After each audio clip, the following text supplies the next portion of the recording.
dong kha question a tel te lai ya tu chu team nak ka to lai tia kol hol chun yue ko poi ka to lai ti se hi yue ko poi he abe pi bak tia ke mong ni ka ro ve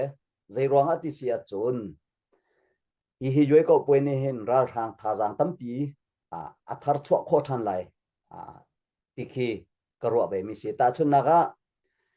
ram dang lein chawlan nak ti bantuk thai pi nak hai ti bantuk ti teng khen kol ram chu adu mi minung chu an tam ve tuk ti ka kan man a zona thai do lai hi yue ko poi he kan ma chin ram chung zo hen ta first priority selo kan second priority from ma apan hi na from he ab pi bakin na ruat ve mo kan khamding ta asi ve mo kan khamti ka ta zai bantuk in da me pi tha jang jong ma kan man lai rakap tha jang kan ma mi pi rakap tha jang ma kan man lai kan khamti lai ti bantuk te kha example a kawan chim mi se lo hi kan khamding si mo khamding a ab pi mi a atel ve mo ti mi te kha tu zana cái mặt lên tu zan là kan zau mi pin ha sina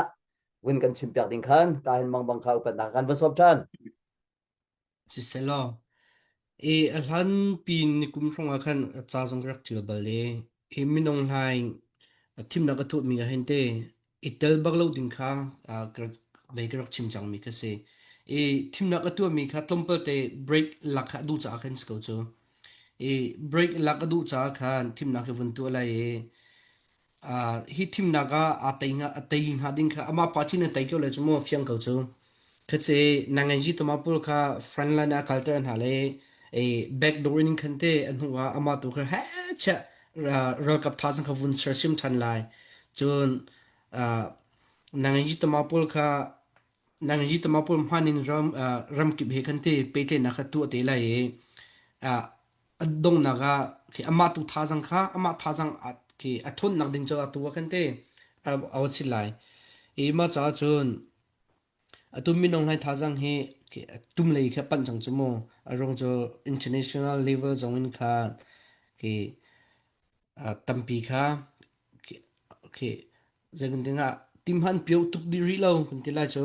arong jo military cruise ti ka khante ki ral kam ne tham thamin unak alak mis ti ka khan ram dang tampi ni tim han piu ri lo an piu ri lo cha sipoji phi nang ha te ban tok te tampi khan tu ri ma cha chun ko rama hin chitluk pin investment ram dang han investment to khalo te e joku pe hi thim na ki vun tu khau ta tak se lo kha nangan ji tama pul ni ram khan vun shuai la ye ram dang pu kha asom chen chang na lai asom na